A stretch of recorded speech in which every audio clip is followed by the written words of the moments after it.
Good afternoon again. When I flew around the world non-stop in the Breitling Orbiter 3 balloon, together with my friend Brian Jones, we took off with 3.7 tons of liquid propane. And after 20 days, we landed with 40 kilos. So you see, when we say the sky is the limit, it's wrong.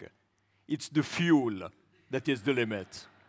The fuel is the limit. And I wanted to change that paradigm and see what we could do with no fuel at all. And that was the dream of the Solar Impulse project, to fly around the world on a solar-powered airplane.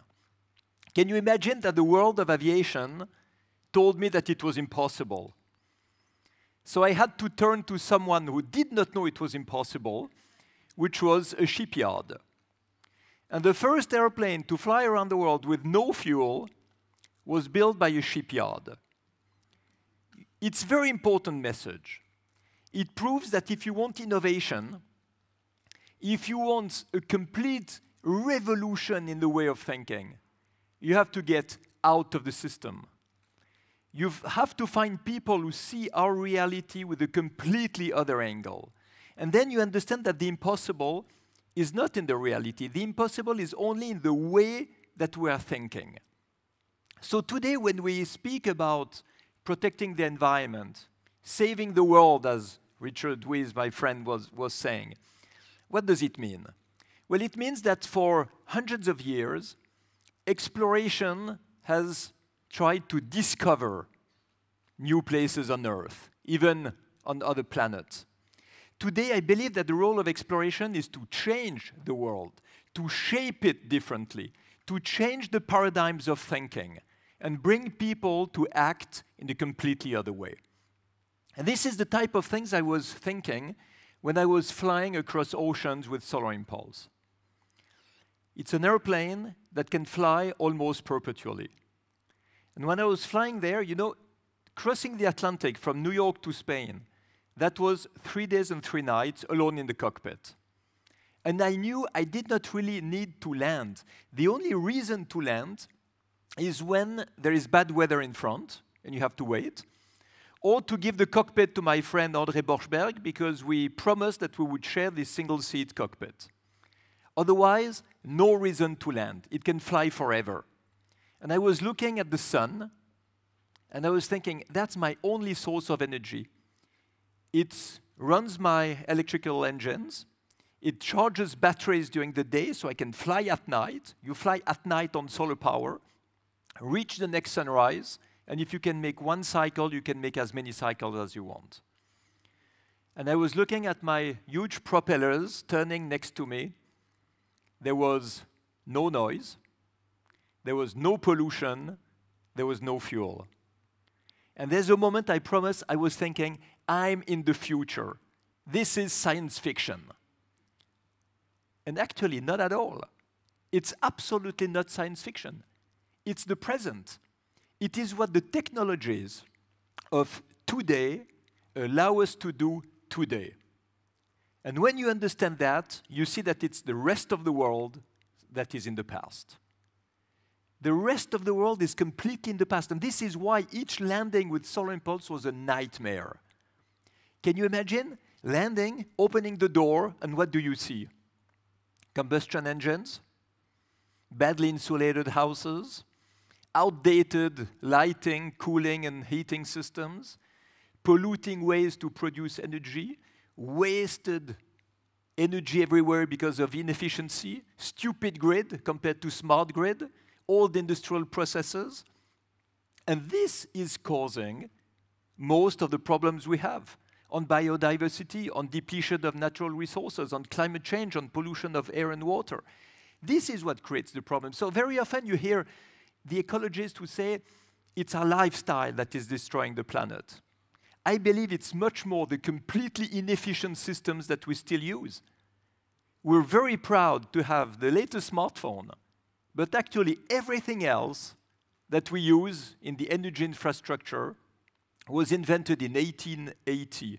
1880 at the beginning of the oil era. And we're proud of it. It's a shame. It's completely a shame. So today, the goal is not just to go into the future. The role is to bring back the world from the past to the present. And this is a way, I believe, to speak to the key decision makers. Because if you just speak about protecting the environment, a lot of people will tell you it's too expensive, we don't know how to do, we have huge investments to depreciate, we have salaries to pay, so we cannot change anything. So it's very important to start to speak the language of the people that we want to convince. Because if we come and see we have to fight against growth, we have to go back to have less consumption, less mobility, less growth, it will make clearly a social chaos with millions of people unemployed. And this is the way that the Greens want to go. But on the other side, the quantitative growth, what we have today, is leading us clearly to an environmental chaos, which is not better. So we're stuck between two extremes, and very often people say we give up because we don't know what to do. Well, there is something to do. It's the qualitative growth. The qualitative growth, that means that you create jobs, and you make money, and you make profit for everyone by replacing the outdated and polluting systems that destroy the environment by clean, modern, and efficient systems that protect the environment. And this is a completely other way of thinking. You are just using the new solutions that nobody had 10, 20, or 50 years ago, but we have available today. And this is what I want to promote through the second phase of the Solar Impulse project. Flying around the world with Solar Impulse, that was a symbolic demonstration that you can do the impossible, or so-called impossible, with renewable energies and clean technologies. But it's not enough, because people tell you, yeah, you just transport one person at very low speed.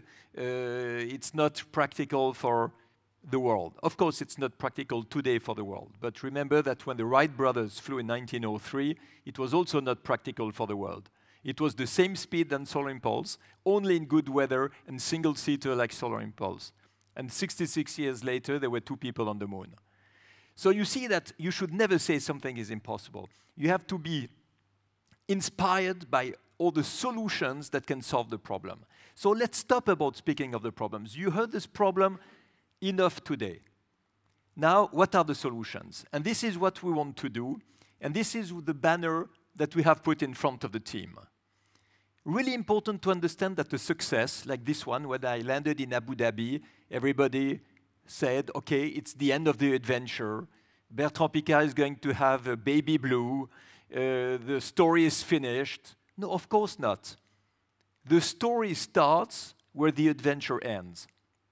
Because at this moment, you understand that the goal is not the success. The success is just a step on which you have to walk to go higher, to go further, to have more credibility, to have more visibility, to be able to inspire more people and to be able to change the world a little bit more. So what did we do after this symbolic phase? We decided to go into a very practical one, very practical phase. And the Solar Impulse Foundation has launched today, currently, we've launched it 2 years ago, a challenge to identify 1,000 solutions that can protect the environment in a profitable way. 1,000 solutions that can be technologies, products, devices, infrastructures, systems. And there are a lot of them everywhere. You know, I chose 1,000 because I want to strike the mind of the people and show them that there is an enormous amount of these solutions. But probably if I ask you to name a couple of them, you will never be able to do it. Or maybe just some specialist will do. Why that? Because most of these solutions are hidden in startups, in research labs, or sometimes also in big corporations, but everybody thinks it's only publicity and marketing and it doesn't work. So we have to make that known. So we created the World Alliance for Efficient Solutions, and we have today 1,850 companies. It's huge, 1,850 companies can be startups or big corporations who joined this initiative and are starting to submit solutions. And these solutions go to independent experts, and we assess them under the angle of the technical feasibility, because of course there is a lot of bullshit also. So we have to take what works today. And then we assess them under the angle of how do they protect the environment under their entire life cycle. Sometimes you're surprised. You see solutions and you think it will never work, it will not protect the environment, and on the entire life cycle assessment, you see that it's much better than what we have today. And the third one, of course, is profitability. Is it possible to create jobs? Is it possible for the company who produces it to make money? And is it possible for the consumer to have also a financial interest? If you recover, for example, the water, the hot water from a shower that is lost, and you heat the water that comes to the shower, and you save $50 for each shower, and the system costs $300, it's clear that after 600 showers, and for a family of 2, 3, 4 people, it's very quickly profitable. The return on investment can be a few months. You have systems that save water, that save energy, systems that produce electricity with waves. You have new industrial processes to make stainless steel with 99% less water and much more profitable. You have systems for more natural agriculture. You have smart grids. You have energy efficiency everywhere. You have renewable energies. It's absolutely incredible what exists today. And we have now just passed the 200 solutions with a label, 200, proven to be profitable. And our goal is what? It's to make a portfolio and go to all the heads of states and leaders of big corporations and show them what exists today.